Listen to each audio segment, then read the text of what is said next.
So guys, I'm done. So this is my okra already done.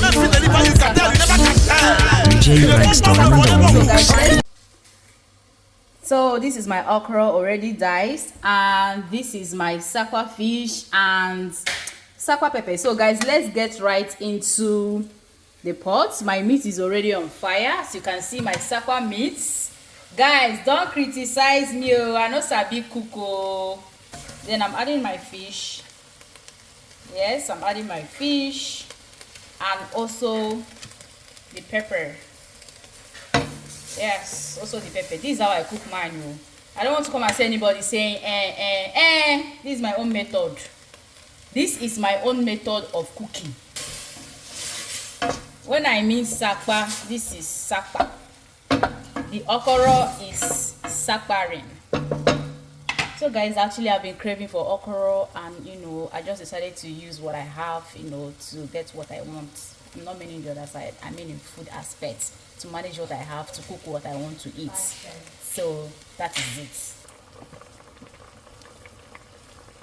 So I'm adding my oil. Mind you, I've added my seasoning cubes. So when you're cooking, add your seasoning cubes to your taste.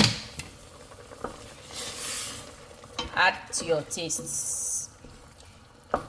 This okra, this Sapa Okro soup is really saparin, guys, as you can see. So let's allow it to boil and let the oil mix up with the meat and let the seasonings mix up with everything before we'll come back.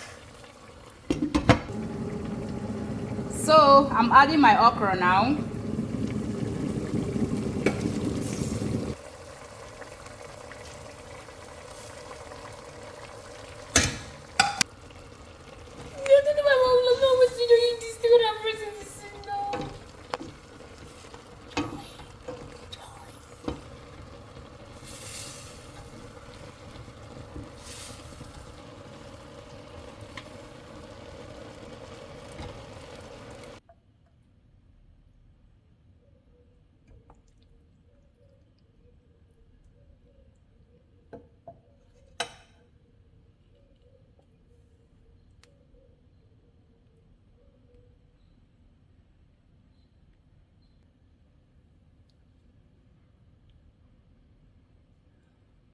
So guys, I'm done with making my Sapa okra. As you can see how I'm sweating. Before you say no, I'm not the one that made this food, blah blah blah.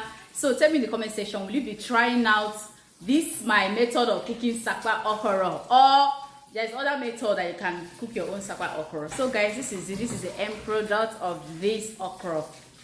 I tried now. I not try. Of course I did. I tried. So that's it for this video, guys. Thanks for watching. Bye. Make I go enjoy my okra, because guys, I've been craving for this for a very long time, and I have to do it finally today. So